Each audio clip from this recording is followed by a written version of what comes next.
Hi friends, स्वागत आहे आपल्या एका नवीन व्हिडिओमध्ये। तर आता श्रावण महिना चालू होणार आहे, जो पवित्र मानला जातो। तर त्या श्रावण मासारंभाची सुरुवात आपण कशा प्रकारे करूया, तर ही व्हिडिओ त्यासाठीच आहे, शेवटपर्यंत नक्की पहा। तर श्रावण महिन्यात सुरू व्हायच्या आधी 12 ऑगस्टला दीप अमावस्या आहे।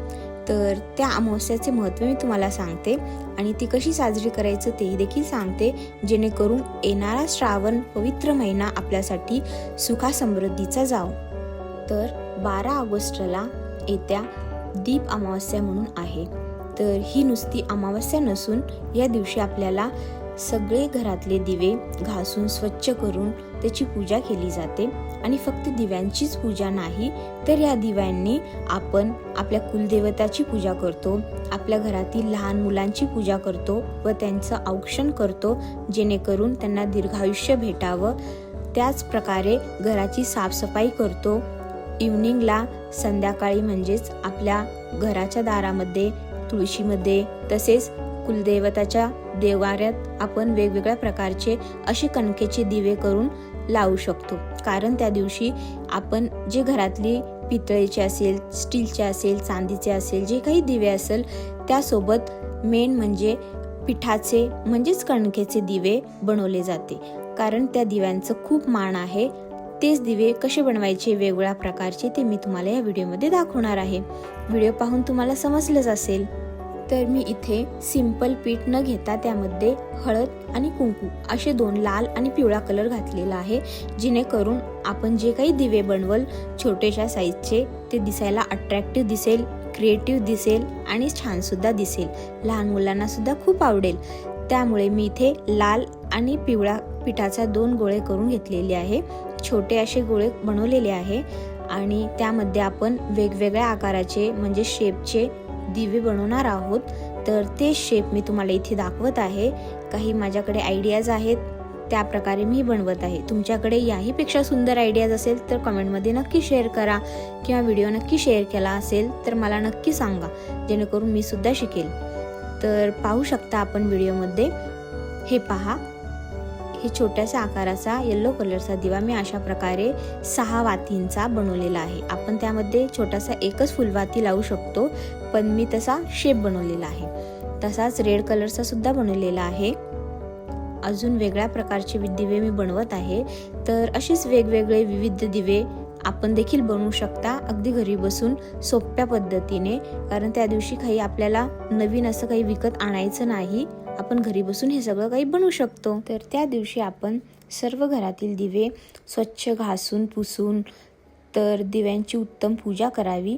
तुम्हाला सकाळी जमत असेल तर तुम्ही सकाळी करू शकता आणि संध्याकाळी जमत असेल तर संध्याकाळी सुद्धा करू शकता। पण संध्याकाळी मेन आपण म्हणतो इव्हनिंगला की दिवे आपण संध्याकाळी लावत असतो, तर संध्याकाळी केलेलं खूपच उत्तम आहे। आणि आपल्याला सर्वांना माहितीच आहे महत्त्व की दिव्यांचं, ते फक्त दिवे नसून आपल्या आयुष्यातला अंधकार दूर करणार, आपल्या आयुष्यातले येणारे सगळे संकट दूर करण्यासाठी हा दीपोत्सव साजरा केला जातो। आणि त्यानंतरच श्रावण मासारंभाची सुरुवात होत असते। तर येणारा महिना आपल्याला सुखाचा, समृद्धी जाण्यासाठी आपण हा सण साजरी करतो। तर हे हिंदू रीतीने आपण उत्तमोत्तम साजरी केलं तर त्याचं महत्त्व सुद्धा आपल्याला आणि त्याचं फलदायक सुद्धा आपल्याला नक्की भेटेल। आषाढ महिन्यात येणारी ही अमावस्या दिव्यांची अमावस्या म्हणून ओळखली जाते आणि श्रावण महिन्याच्या सुरुवातीलाच ही अमावस्या आहे। तर नेमकं या महिन्यामध्ये 11 आणि 12 ऑगस्ट दोन्ही दिवशी अमावस्या आपल्याला दाखवत आहे। तर आपण कोणत्या दिवशी साजरी करावं तेही तुम्हाला मी सांगत आहे।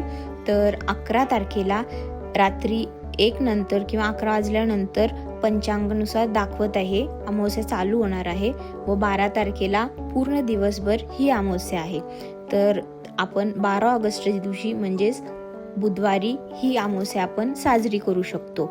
आणि त्या दिवशीच आपल्याला दिव्यांचा उत्तमोत्तम पूजा करून आपल्या घरात नैवेद्य करून दिव्यांना अर्पण करू शकतो।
धन्यवाद फ्रेंड्स, आपण पूर्ण व्हिडिओ पाहिल्याबद्दल.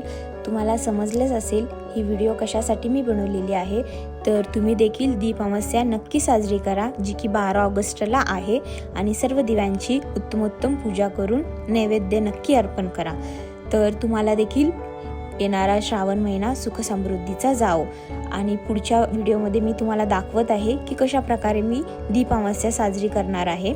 तर ती व्हिडिओसुद्धा लवकरच घेऊन येत आहे.